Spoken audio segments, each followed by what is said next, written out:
I'm Dr. Natasha Montpellier. I'm a naturopathic doctor and medical science liaison at FullScript, and it's so wonderful to have you here for the second session in our series on muscle recovery and sports performance optimization. Now, if you missed the first session where we explored how the metabolome influences sports performance, don't worry, you can catch that. Catch the recording later at fullscript.com/webinars. Now, in this session, we'll learn how a naturally occurring plant-based peptide discovered using AI machine learning can benefit muscle gain, reduce muscle atrophy, and also downregulate inflammation. Now, leading this session is Dr. Brian Pendergast, a doctor of acupuncture with a background in biology from the United States Air Force Academy. Apologize. He provides clinical and business education at Designs for Health and has advanced training in neuroscience, electroacupuncture, orthopedics, sports medicine, and functional medicine. As a former NCAA All-American athlete and a U.S. senior national water polo champion, Dr. Pendergast brings a unique perspective to muscle recovery and sports performance, I think making him a pretty excellent guide for today's session. Now, as a reminder, please submit your questions in the chat and we will address as many as possible after the presentation. As I mentioned, the webinar is being recorded and will be sent to all attendees and registrants via email. And you'll also be able to access it at fullscript.com/webinars in a few days. A copy of the presentation is also available for download in the file section. So it's just next to the chat. So if you're having a hard time reading the details on the screen, please download the file and you'll be able to more easily follow along. Now, there will be a 5-minute break after this session, so feel free to stretch, grab a drink, jot down some notes, or even go into your FullScript account and favorite the ingredient that Dr. Pendergast is going to be sharing so that you can more easily find it the next time you're in clinic. So thank you so much for joining us today, and I'm going to pass it on to you, Dr. Pendergast. Well, thank you so much, Dr. Natasha. Very glad to be here. And really appreciate the opportunity with FullScript. So we have a partnership with FullScript that we're very proud of. We share a very similar value of clinical education. Our founder, Jonathan Lazat, used to travel the country with his wife, Linda, in the 1990s, providing clinical education across the country. And we share that same spirit today in bringing you this plant-based peptide. So here's where we're going today. This is the agenda. What are peptides? We're going to look at peptides and athletic performance, then dive into this new, unique, novel AI-derived plant protein. I'll present clinical research on the name of the peptide called PeptiStrong, and then we'll dive into case studies. So what are peptides? And before I dive in the chat, I would love if everyone could engage and interact with me. I'm behind a screen here. It's a little awkward. So if you let me know if you have a high level knowledge of peptides, medium level knowledge of peptides, or a low level knowledge of peptides. So in the chat, just type in high, medium, low. All right, some mediums and lows. All right. Perfect. I appreciate everyone engaging. And I would say I was actually expecting more mediums to highs, so we got some mediums to lows. So I'll spend a little extra time on this slide here. So thanks everyone for participating in the chat there. I'm coming to you from Arlington Heights, Illinois. And so with these peptides, when you think of a protein, you need 51 amino acids or higher is going to be a protein. If you just have one amino acid, that's called an amino acid. Everything in between is going to be called a peptide. And there are functional categories, neurotransmitters, hormonal peptides. For example, insulin and oxytocin are both peptides. We're going to dive into a plant-based peptide today. And there's also, very popular in the market today, is collagen peptides. And so those peptides come from an animal source. So you have plant-based peptides, animal-based peptides, and then you can synthetically derive peptides as well. And how those peptides are developed or formed or discovered is through enzymatic cleavage, or they can be synthesized in a laboratory. So keep in mind, essentially, peptides are very small proteins. That's probably the easiest way to think about that. And by having these small proteins, there are some novel things you can do with therapies with peptides. So now we're going to tie peptides into athletic performance and look at the landscape of how people out in the field are using peptides to help athletes. So you have enhanced recovery and injury prevention. Then we got strong muscles. So you want muscle growth and strength. And then, of course, increased endurance and stamina. There's two very common peptides on the market currently. We have BPC 157 and sermorelin. And I'm going to talk through some of the pros and cons or the drawbacks of both BPC 157 as well as sermorelin. So they're both synthetic, and we want to look at the end cost to the user. So there is a cost in terms of a monetary cost. So they are more expensive than something like a plant-based or animal-based peptide. For athletes, any athlete that is being tested by a regulatory entity, BPC 157 does not have status, or athletes are not allowed to use. So it is a banned substance. Also with BPC 157, the research in humans is limited with regards to both the safety and efficacy. When we're at trade shows, we frequently hear people ask about either BPC 157 and sermorelin or ipamorelin. Those are both, as I mentioned, common peptides that are being used. Sermorelin specifically looks to enhance the signal for growth hormone releasing hormone. And so it's a precursor to growth hormone. It requires an injection and is even more costly than BPC 157. It is also banned by the World Anti-Doping Agency and other agencies. So once again, tested athletes cannot use. And there are potential side effects. This is an injectable peptide. And so there are some side effects with that injection.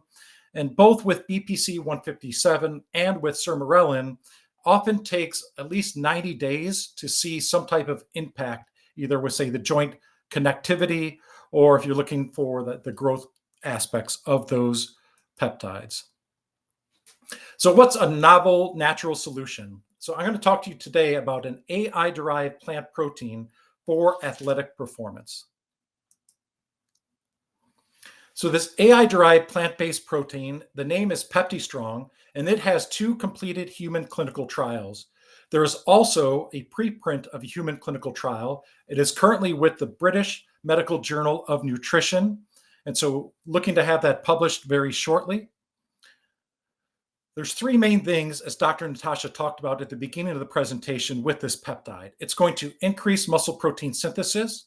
It's going to reduce protein degradation or muscle loss, and it's going to downregulate inflammatory signaling pathways.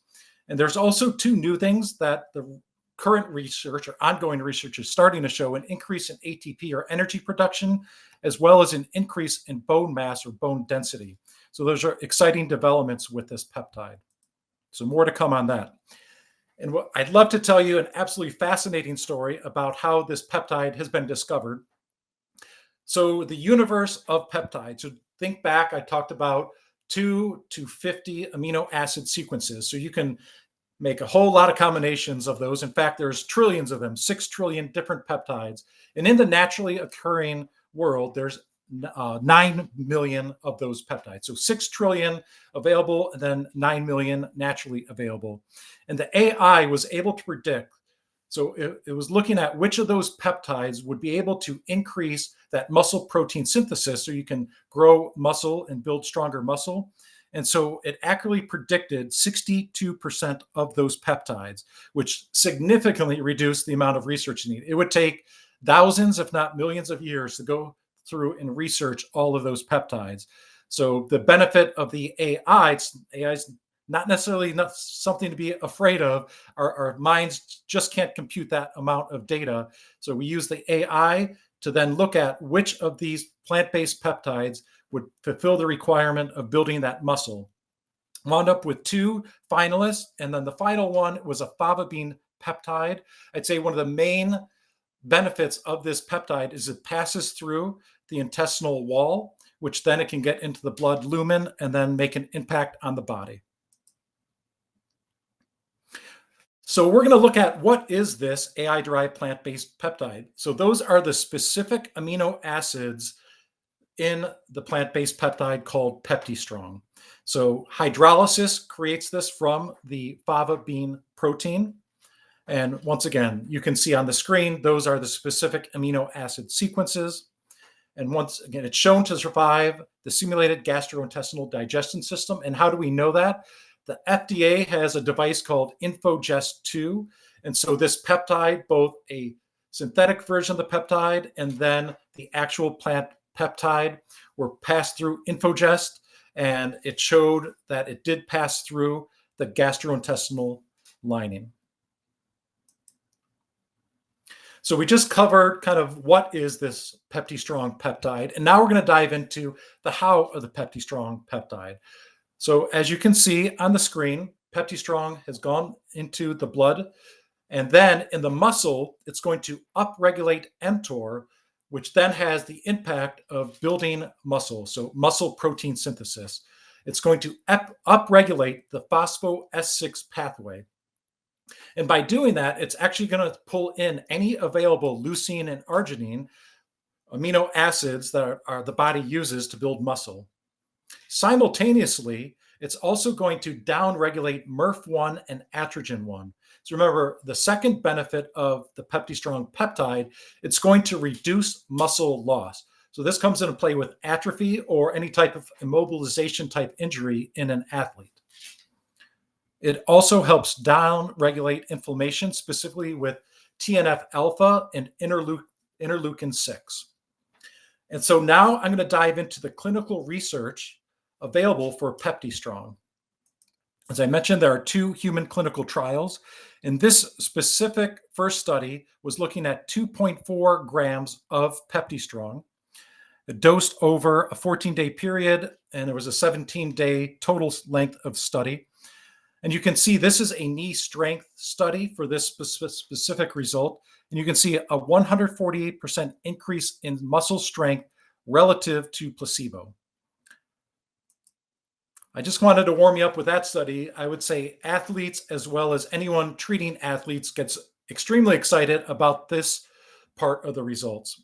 So we're going to look at average torque and a concept called muscular energy. So if you look at the first rep of a set versus the last rep of a set, you can measure the difference in the output.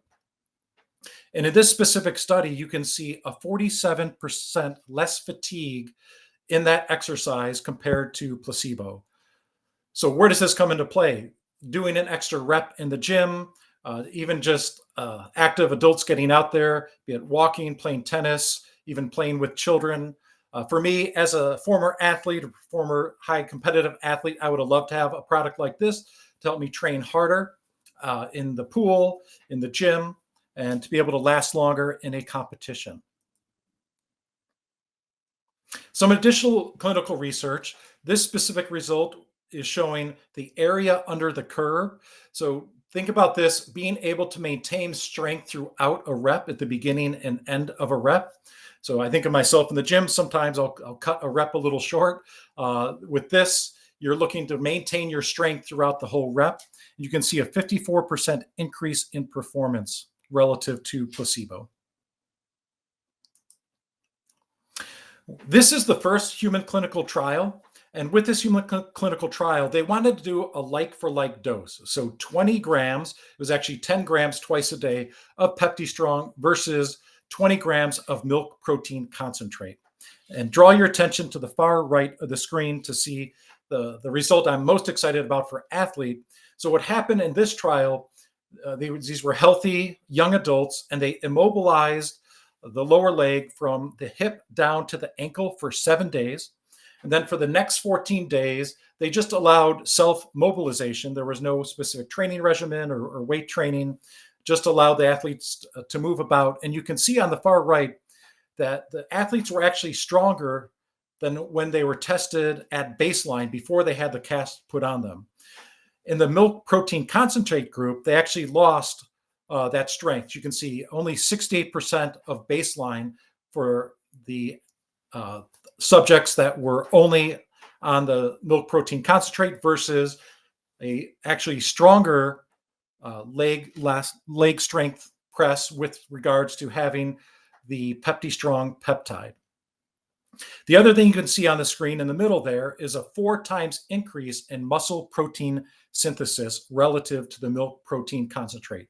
So we got bigger muscles and stronger muscles. And that 20-gram dose, the AI-derived dose, is 2.4 grams.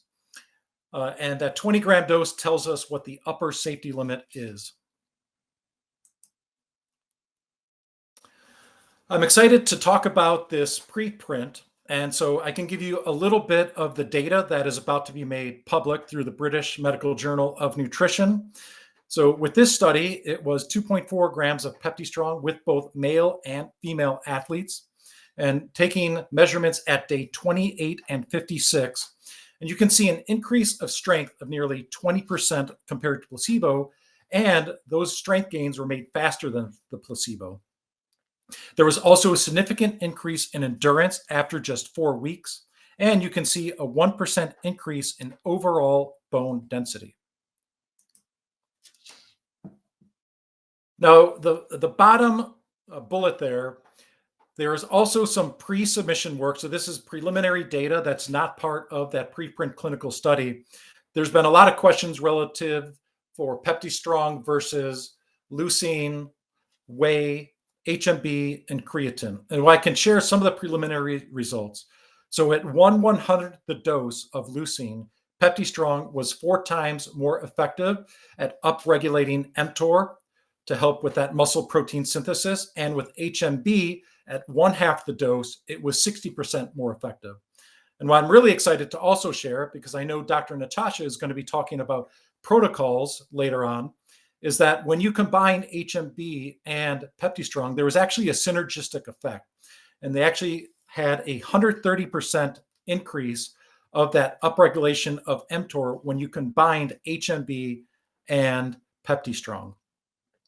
There's also some preliminary data coming out with regards to ATP, specifically working on the oxidative phosphorylation pathway. And as I mentioned, also some bone density increases as well. The final part of today's presentation before the Q&A portion is going to be case studies. So I've been absolutely overwhelmed with the amount of case studies that are coming in regarding PeptiStrong in all different populations, male, female, young, and old. And I chose 4 of these case studies for today's presentation.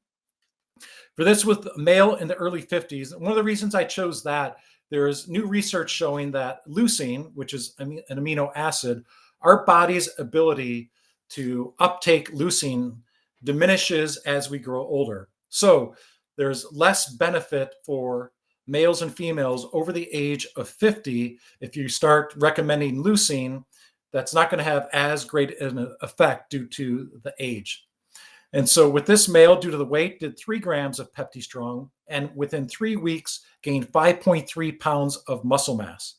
Also with muscular endurance, it was able in those 3 short weeks to increase the number of pull-up repetitions from 2 sets of 5 to 2 sets of 7. And you can see the data. I'll show on the next screen a little blown up portion of that. So going from 153 to 158.3, so 5.3 pounds of muscle mass gained in those 3 weeks. Continuing with this case study, there was also a 2.5 increase in bone mass. So I'll blow up that portion as well. And this data was taken on a Hume home body scale. The next case study wanted to choose a female. So this is a female in their late 20s. And they noticed the biggest changes in muscular endurance after taking 2.4 grams of PeptiStrong per day. And you can see some of the exercises, both in squats, was able to increase the reps by 5 after 3 weeks. And only 1 week was able to add 4 additional pounds and 3 extra reps.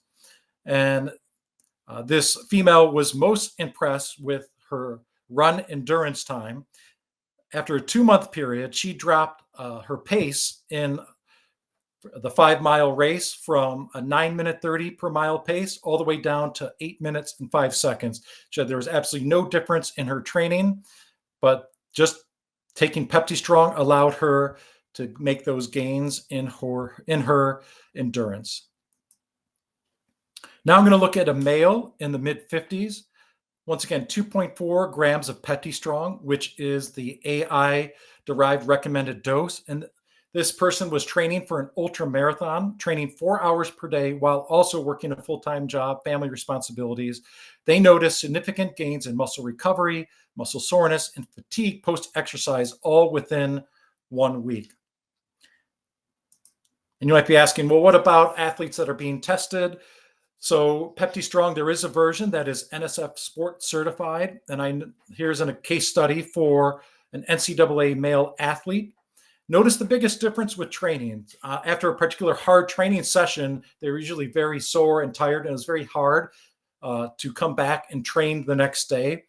And with PeptiStrong, the athlete is now training as hard, if not harder, on those next days of practice. And what that resulted in was personal best swim times in the 1500 freestyle and personal best in-season times for the 200 and 500 freestyle. And the athlete noticed these changes after just 3 weeks after taking PeptiStrong. So that concludes the presentation today, and I will now open it up to the Q&A with Dr. Natasha. Hopefully some questions have been flowing in.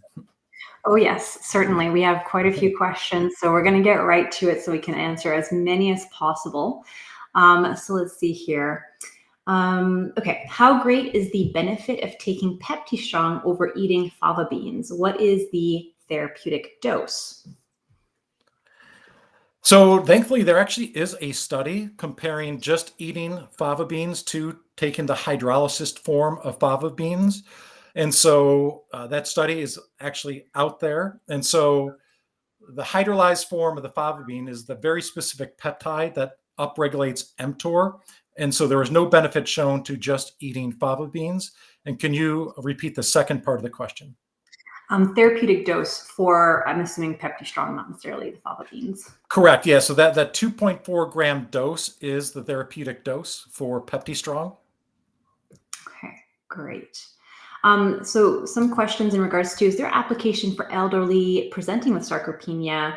I'll pause there. They have a second part to their question. So elderlies with sarcopenia, would PeptiStrong be suitable for this population? Yes, absolutely. That second mechanism of action I talked about, the MRF1 and atrogen-1 pathway, it helps downregulate those pathways. Those pathways are involved in muscle loss. Would love to get a study with elderly. Right now, we have that immobilization study, and there was that muscle wasting that occurred. And then after the supplementation with PeptiStrong, 4 times increase with the muscle protein synthesis, as well as strength that was greater than baseline. So definitely application to any type of atrophy due to sarcopenia. Or another popular question we get related to this is people taking GLP-1s. There is some muscle wasting that has been reported with GLP-1 use. So that would be another potential application. Great. So the second part to this person's question, which is a little bit side of sports medicine, but nonetheless relevant to muscular health. So so they're asking if PeptiStrong could be used in a population with, and again, this is just hypothetical, neurodegenerative conditions. I have heard of a case study of somebody in neurodegenerative conditions, one person with MS that had significant improvements in their energy and strength. So yeah, that's the case study I know about that. So definitely potential application there. And there are a lot of the participants are asking about women, menopausal women. So have you encountered any case studies of menopausal women, bone health, muscle health? And I think somebody also mentioned in there maybe weight management, but thinking more about, needing more studies on women over 40 is the common Yes, theme here. absolutely. And yeah, I'd say the nature of the natural supplement world, getting those studies funded and approved can sometimes be a challenge, but there are additional studies coming on board. In terms of menopausal women, no specific clinical studies. I don't have any case studies for that yet, but in terms of that bone density, absolutely application there. And the preliminary data and the preprint study is showing that increase in bone density of 1%. So application there, definitely. Excuse me. Some questions regards to how to utilize, I guess, PeptiStrong. So somebody asked, can you take this long term or should it be cycled? Yeah, great question. In terms of the longevity studies, there's no clinical trial with the longevity studies. Anecdotally, people are taking this without cycling on or off it. It's a natural ingredient, a natural peptide. So unlike maybe some of the other peptides where people are cycling on and off, there's been no indication that one would need to cycle on and off of PeptiStrong. Great. And similar into how to use PeptiStrong, somebody's asked, what is the best way to take it? 20 to, for example, 20 to 30 minutes before a workout? Is it like a pre-workout? Yeah, so some people are taking it without food.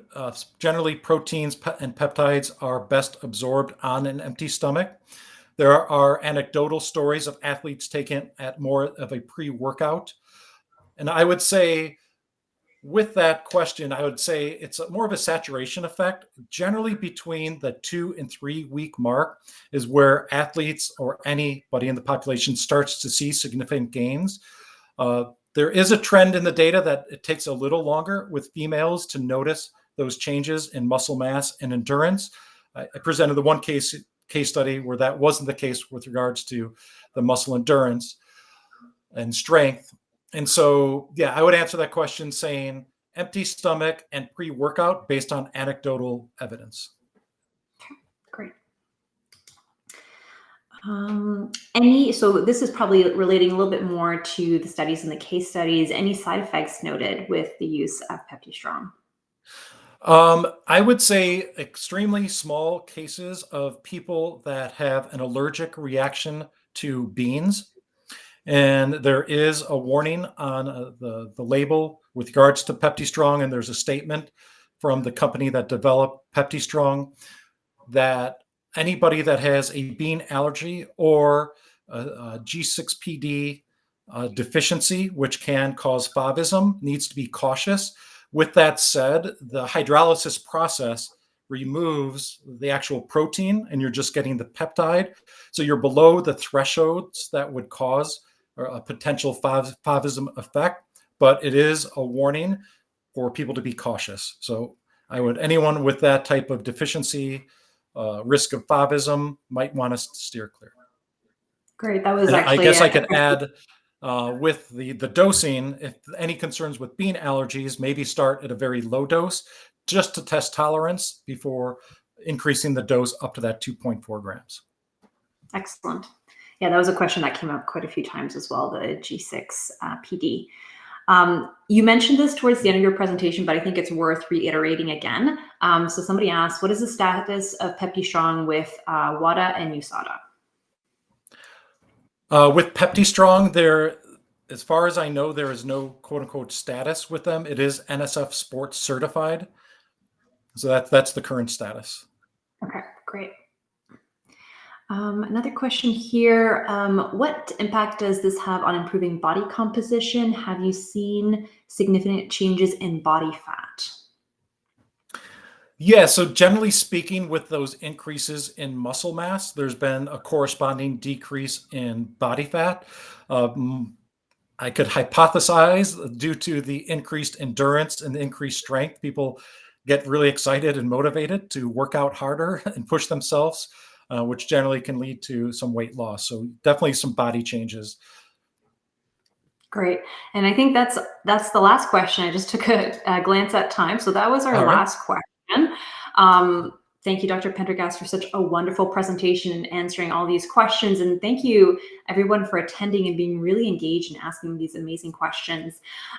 We hope that you found this session really valuable and you got a little bit more insights into how a naturally occurring plant-based peptide can benefit muscle gain, muscle atrophy, downregulate inflammation, of course, everything else that Dr. Pendergast presented in today's session.